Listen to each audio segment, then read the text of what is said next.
Hi there, I'm Paul Scalny, and I'm here with my good friend and co-host Dennis Lane. We're at Kelsey's in Normandy Shopping Center celebrating Restaurant Weeks. We are the co-hosts of And Then There's That, a bi-weekly podcast of people, politics, and punditry here in Howard County on the Hoco Mojo Network. But today we're here to talk about Restaurant Weeks. And Dennis, you want to get us started? Yeah, well let's tell them a little bit about Restaurant Weeks to begin with. The theme of Restaurant Weeks this year is, or this summer, is Farm-to-Table. We run from July 25th through August 8th. So we have 23 participating restaurants in Howard County that will also be offering a variety of dishes with locally sourced ingredients. Mm-hmm. That's the whole Farm-to-Table deal. Today we're at Kelsey's restaurant here in the Normandy Shopping Center in Ellicott City, where Chad, our executive chef and partner, yes, has prepared some of these dishes. And this is one of the dishes you prepared with locally sourced foods? Yes. Okay, and this looks beautiful. It smells fabulous. Thank you. Tell us a little bit about what's in the soup. What we have is it's a smoked chicken tortellini soup. All the vegetables are locally sourced. You're going to get a nice aroma of the smoke, but not too much. And the broth should have a nice savory and peppery flavor to it. It's excellent. Very good. So Chad, now we've moved over to your makeshift kitchen here, and what are we going to get started with here? Actually, Dennis, what we're going to get started with is we have a seared pork tenderloin. We're going to pan sear it. That's beautiful. We also have some unsalted butter.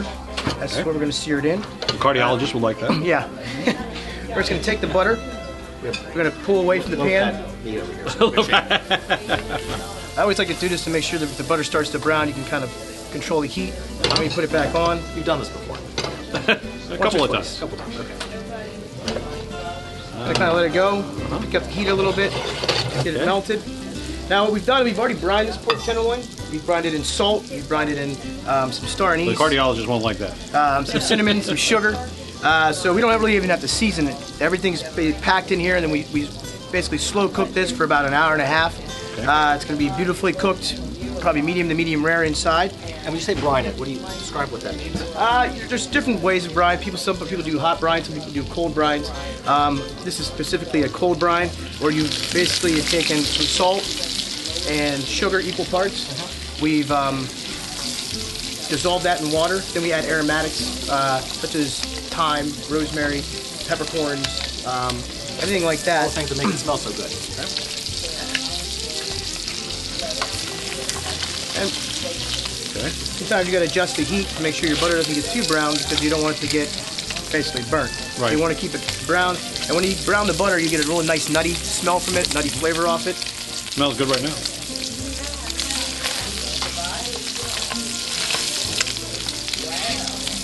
And then what we're going to do is we're going to brown it on all sides, and then we're going to leave it over on the cutting board over there. We're going to rest for about, I'd say, about 5 to 6 minutes. This way everything settles, all the juice settles in there, and we cut it, all that flavor is going to be compact in. Because it's been cooked. It's been cooked, yeah. Oh, does this really seal in all the juices? Seals all in the juices and keeps it moist, yeah. The second part of the dish is basically where all our local ingredients come in. Okay. What we have here is fresh local corn. This is the corn, correct? Yes, this is the corn. And what have you done with it so far? I've already went ahead and I've already toasted off the pancetta. And with the pancetta, we have some hot peppers that are also a local source from Harbin Farms. The corn is local source. What we've done is we've grilled it, taken it off the husk.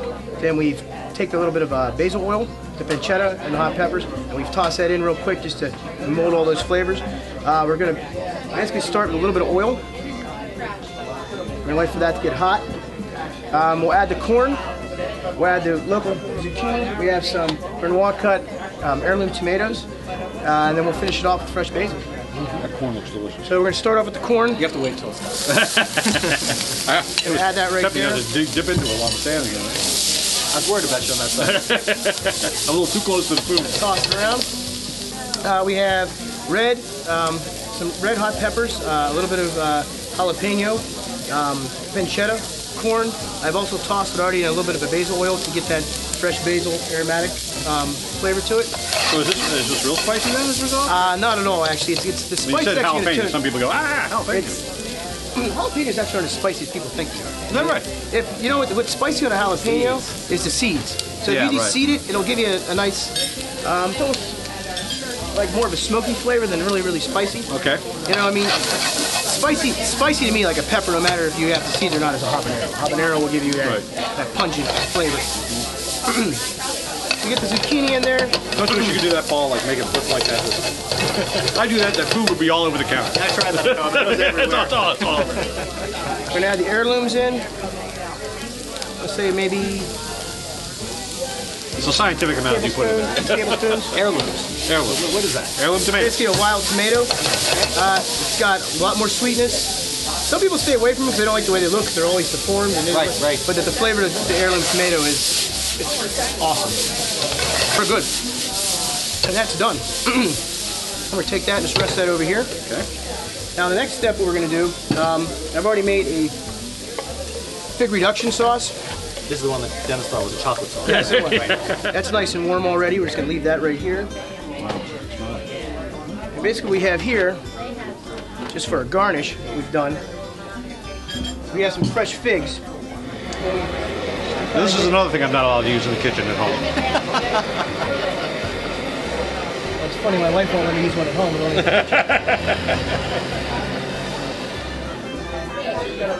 Beautiful. Leave it like that. Beautiful. Bravo. Then we're going to take this, and we got the sauce over here. We're going to take the sauce, put a dab right down on the plate like this. Pull it like that. Take the pork we have right here.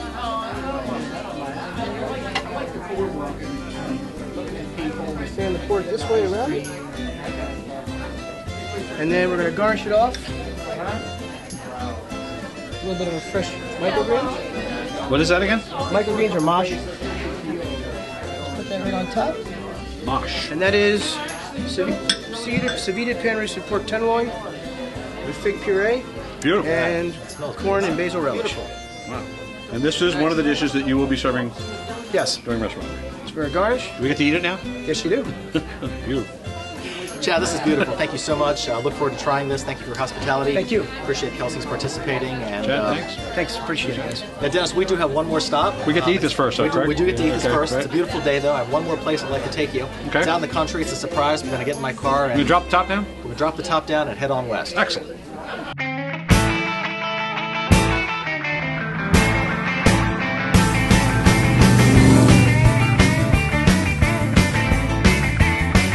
All right, we're here at Town Grill in downtown Lisbon with Howard, the owner. Howard, what do we have here today? Dennis, you're going to have to wait before you jump in here because Howard's going to tell us about what All we have this to eat. food? You mean I gotta wait? Gotta wait. Gotta wait. Okay, for breakfast we have mile-high pancakes. Wow, those are huge. They are thickest pancakes you'll ever eat, guaranteed. And we also have locally sourced eggs, our local sage sausage, home fries with green peppers and onions in them. This is a salmon BLT. Wow. We smoke our own salmon. It's not locally sourced, obviously. It's Atlantic I'm worried salmon. if it was. It's Atlantic salmon, about as close as you can get the local around here.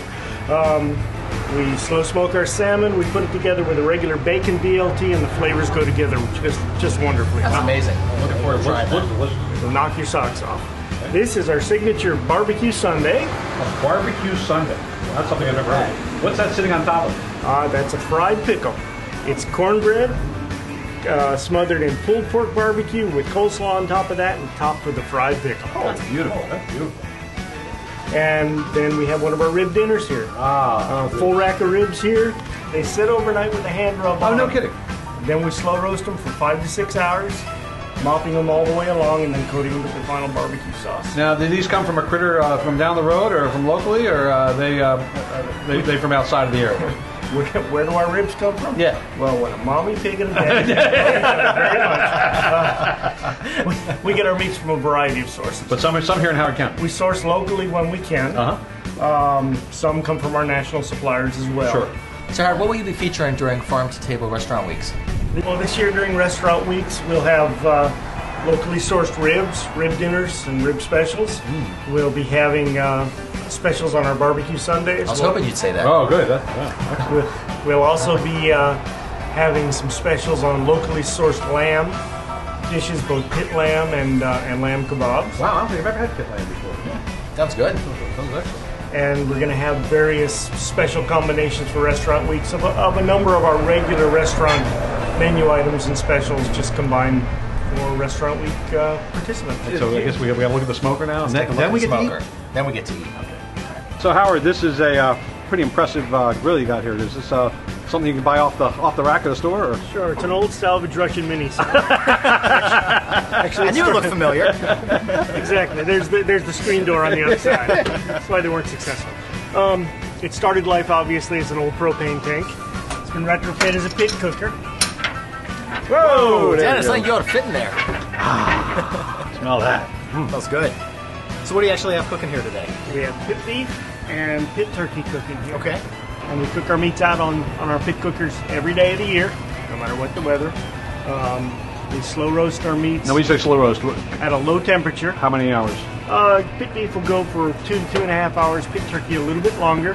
Wow. We slow roast it at a low temperature so that it brings it up to temperature but keeps it moist. Yeah. All the way through. And we rotate and marinate our meats every 10 or 15 minutes through the entire process. Is that the secret to really keeping it moist? That and keeping it at low temperature and bringing it up to temp very slowly is the secret. Well, listen, it's been a real pleasure to tell you what. The food has been exceptional, well worth the trip out here to Western Howard County. I think For all our friends, and I hope you have a lot of success with Restaurant Weeks. yeah, appreciate it. Thank you very much. Okay. Thanks for I've got having to us. close Appreciate this it. up because if you're looking, it's not cooking. All right. We understand. Thanks.